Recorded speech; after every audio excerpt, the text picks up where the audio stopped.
একজন নবীন লেখক যখন লিখতে শুরু করে, স্ফুরণটাই তার কাছে বড় ব্যাপার হয়, যে আমি কিছু বলতে চাচ্ছি, বলতে পারছি। আমি আসলে কে, আমি কোন সমাজের প্রতিনিধি, আমার সামনে অঙ্গন বলি, রণাঙ্গন বলি কতটা দীর্ঘ বা বড়, আমি কোথায় যাচ্ছি, আমার কলম কোন দিকে ব্যবহৃত হওয়া উচিত, এত জটিল প্রশ্ন তার সামনে তখন থাকে না। নবীন লেখকের সামনে থাকে, আমি ছড়া লিখতে চাচ্ছি, ছড়াটা লিখতে পারছি কিনা, আমি গাছ, ফুল, পাখি, আকাশ, জ্যোৎস্না, নদী, বৃষ্টি নিয়ে লিখতে চাই, এটা পারি কিনা। যদি আমার একটা মাপ কাঠি দিয়ে আমি পেরে যাই, আমি খুশি হয়ে যাই। কিন্তু 3 বছর, 4 বছর, 5 বছর অতিক্রম করার পর, বিশেষ করে কওমি মাদ্রাসার আলেম যারা, নবীন আলেম, জাতীয় লেখক পরিষদ শব্দগতভাবে অনেক ব্যাপক, কিন্তু আমি অনুভব করি গত কয়েক বছর যাবত দূর থেকে যেটা দেখেছি, এটা আলেমদেরই একটি সংগঠন, ইসলামী লেখকদের একটা সংগঠন, ব্যাপকভাবে আলেমদের, তরুণ আলেমদের, তারুণ্যদীপ্ত আলেমদের। তো এখানে অঙ্গীকারের প্রশ্নটা এবং দায় দায়িত্বের প্রশ্নটা কয়েক বছর পার হওয়ার পরেই মাথায় এসে যাওয়া উচিত। সবারই এটা চলে আসে যে আমি কোন সমাজে বাস করি, বাংলাদেশের সাহিত্য, বাংলা ভাষার সাহিত্য আমার আগে কারা লালন করেছে, কারা এটার চর্চা করেছে, এই সাহিত্যের উপরে কতটা ফুল ছড়িয়ে গিয়েছে, কতটা বিষ ছড়িয়ে গিয়েছে। আমাকে অ্যান্টিবায়োটিক নিয়ে, দূষণ পরিশোধ করার যন্ত্র নিয়ে, লিকুইড নিয়ে কতটা নামতে হবে, নতুন কিছু খাদ্য ছড়িয়ে দেওয়ার জন্য কতটা চেষ্টা করতে হবে, এই অঙ্গীকারটা তার ভেতরে কাজ করতে শুরু করে, অথবা শুরু করে দেওয়া উচিত। এটা হচ্ছে লেখক সংগঠনের একটা বড় দাবি, বিশেষ করে আলেমদের, তরুণ লেখকদের সামনে আমার আহ্বানেরও এটা একটা গুরুত্বপূর্ণ প্রসঙ্গ। আমাদের সামনে যেন আমাদের গোল, আমাদের চ্যালেঞ্জ, আমাদের লক্ষ্য, আমাদের রণাঙ্গন কিংবা আমাদের অঙ্গন সবকিছু পরিষ্কার থাকে। আমরা কোন জাতিসত্তার ভেতরে, কি ধরনের প্রতিবেশিত্বের মধ্যে, কোন কোন সংঘাতের মধ্যে বড় হচ্ছি, আমার উপরে লেখালেখির ক্ষেত্রে কি দায়িত্ব আছে, এটা যেন আমার সামনে থাকে, তাহলে আমাদের সামনের কাজগুলো আরো সুন্দর হবে ইনশাআল্লাহ।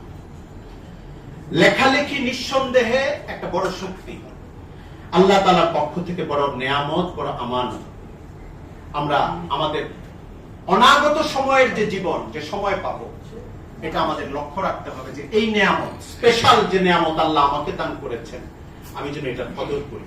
বাংলাদেশে তো বাংলা ভাষায় কথা বলে 17 কোটি মানুষ, কিন্তু লেখক আল্লাহ বানিয়েছেন 1 লাখ মানুষকেও না, তার চেয়েও কম মানুষকে।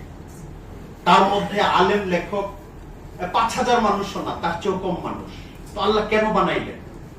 এই ফিকির, এই নিয়ামতের শুকরিয়া, আত্মজিজ্ঞাসা এবং নিজের পক্ষ থেকে আল্লাহর প্রতি কৃতজ্ঞতা প্রকাশের মতো কাজগুলো করে যাওয়া, এটা গুরুত্বপূর্ণ বিষয়। 2 নাম্বার, লেখক সংগঠন যেহেতু হয়েছে, অনেকগুলো অঙ্গীকারের মধ্যে আছে, নীতিমালা আছে। মোটা দাগের একটা জিনিস প্রবীণদের ভেতরে থাকা দরকার, সেটা হলো নতুনদের সুযোগ বেশি করে করে দেওয়া।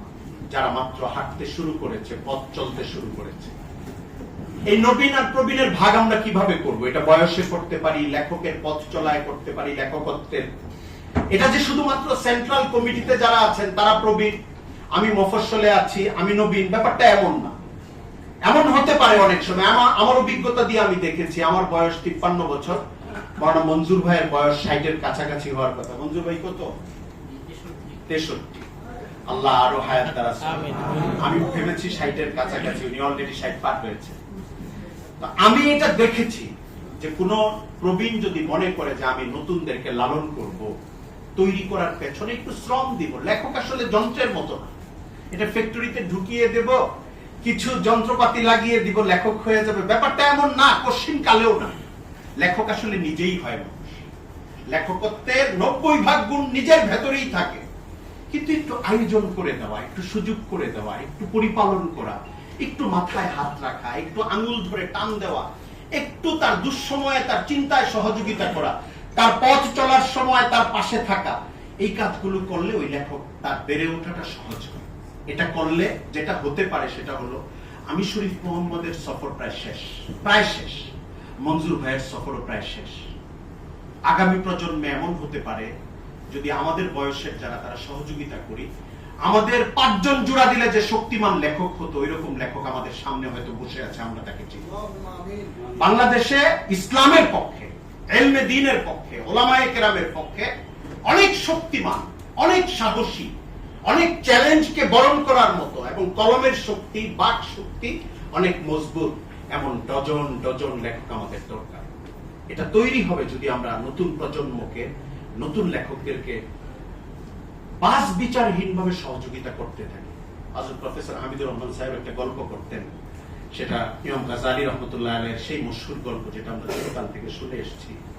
বাগদাদের নিজামিয়া মাদ্রাসায় প্রধানমন্ত্রী বা উজির, প্রধান উজির আসলেন। উনি দেখতে আসলেন যে মাদ্রাসায় যারা লেখাপড়া করে ওনার অর্থানুকূল্যে ওখানে তারা কোন নিয়তে লেখাপড়া করে, এদের মানটা কি, এদের ফিকির কি। উনি এসে রাতের বেলায় ছাত্রদেরকে জিজ্ঞেস করছেন, এটা গল্প হিসেবে খুব মশহুর, ঐতিহাসিক ভিত্তি কতটুকু কোন জায়গায় কি আছে আমার জানা নেই, কিন্তু মশহুর একটা গল্প। উনি জিজ্ঞেস করছেন, প্রত্যেক ছেলে বলছে আমি এটা হব, আমি ওইটা হব, আমি ওইটা হব, কেউ চিনছে না যে আমার সঙ্গে কে কথা বলছে। ইমাম গাজালি তখন ছোট্ট ছাত্র ছিলেন, উনি বলেছেন আমি আল্লাহকে রাজি খুশি করার জন্য যোগ্য হওয়া, ইলমে দ্বীন শিখা আমি এই চেষ্টাটা করব। গল্পটার মোরাল যেটা, নীতিগত অংশ যেটা, আমার যে রেজাল্ট আমরা নিতে পারি সেটা হলো, বাদশাহ তখন বাগদাদের ওই বাদশাহ সিদ্ধান্ত নিলেন যে এই মাদ্রাসা আমি ধ্বংস করার সিদ্ধান্ত নিয়েছিলাম। 1000 ছাত্রের মধ্যে এত এত ছাত্রের সঙ্গে কথা বললাম, তাদের যে অভিব্যক্তি শুনেছি, মাদ্রাসাটা রক্ষা করার আমার আর কোনো আগ্রহ ছিল না, কিন্তু এই একটা ছেলের উত্তর শুনে মনে হয়েছে এই মাদ্রাসা রক্ষা করা উচিত।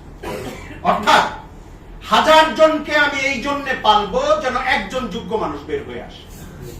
বাকি 999 জন হয়তো কাঙ্ক্ষিত ফলটা দেবে না, কিন্তু আমাকে পালতে হবে। আমরা যখন পুকুরে ছিপ নিয়ে বসে, মানুষ নির্দিষ্ট মাছকে মানুষ চেনে না, যে ওই মাছটার জন্য আমি বড়শি ফেলেছি, ওই মাছটা আসবে তারপরে আমি ধরবো, 4 ঘন্টা বসে থাকে আমার দরকার নাই, এটা কেউ চিন্তা করলে মাছ ধরতে পারবে না।